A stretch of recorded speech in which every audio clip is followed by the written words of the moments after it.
Harut और Marut का किस्सा और जादू सीखने वालों का हुजूम।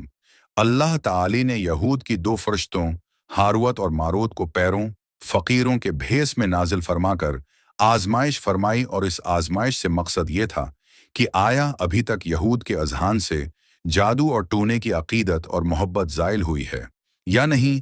जब यहूदियों को उन पैरों और फ़कीरों की बाबल में आमद का इल्म हुआ तो फ़ौरन उनकी तरफ रुजुआ करने लगे।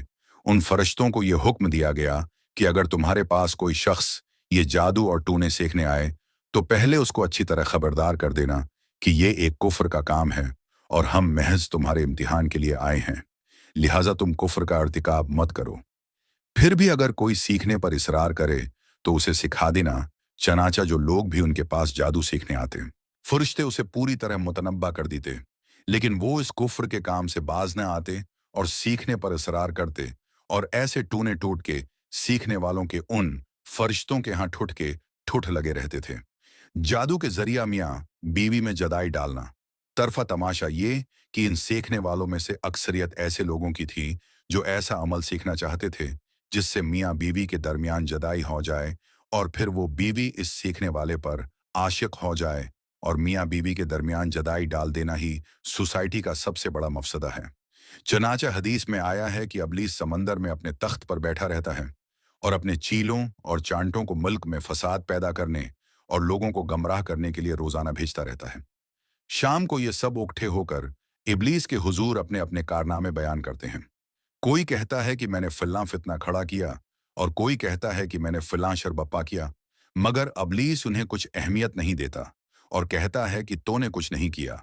फिर एक और चीला आकर कहता है कि मैं फलां मियाँ बीवी में जदाई डाल के आया हूं, तो अबलीस खुश होकर उसे शाबाश देता और गले लगा लेता है और कहता है कि ये था करने का काम जो उसने सिर इंजाम दिया है।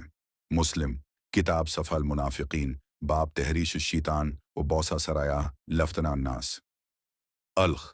इस हदीस के मजमून पर गौर करने से ये बात खूब समझ में आ जाती है कि इस दौर में यहूद में अखलाकी इन्हितात किस नचले दर्जा तक पहुंच चुका था कि वो मियाँ बीवी के दरमियान जदाई डालने का अमल ही नहीं सीखते थे, जिससे उनकी ज़ात को कुछ फ़ायदा ना था, बल्कि उसके आगे ऐसा अमल और जंतर मंत्र भी सीखते थे जिससे वो जदाशिदा बीवी इस मंत्र करवाने वाले पर आशिक हो जाए। उस आयत से मंदरजा झेल बातें मालूम होती हैं। एक, जादू क्यों कुफ्र है? जादू से उमूमन लोगों को नुकसान पहुंचाना ही मकसूद होता है।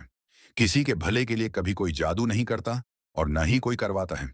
इससे ज़मनन ये भी मालूम होता है कि जिन लोगों को नुकसान पहुंचता है वो जादू करने वाले और करवाने वाले दोनों के दुश्मन बन जाते हैं, और बहुत से लोग इसी वजह से जादूगरों के दुश्मन होते हैं, और जादूगर खुद भी हमेशा नामराद रहता है।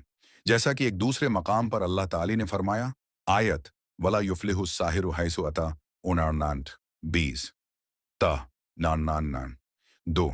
ये जरूरी नहीं कि जादू वगैरह का असर जरूर हो, अल्लाह ताली की मिशियत में हो तो असर होगा, वरना नहीं होता। 3, यहूद को पूरी तरह इल्म था कि यह कुफ्र का काम है और आखिरत में उन्हें उसकी सजा मिलकर रहेगी। अल्लाह ताली हम सबको हर तरह के जादू और टूने से महफूज फरमाएं। आमीन जजाक। अल्लाह खैरा वहसनुल जजा फिद दुनिया वल आखिरा।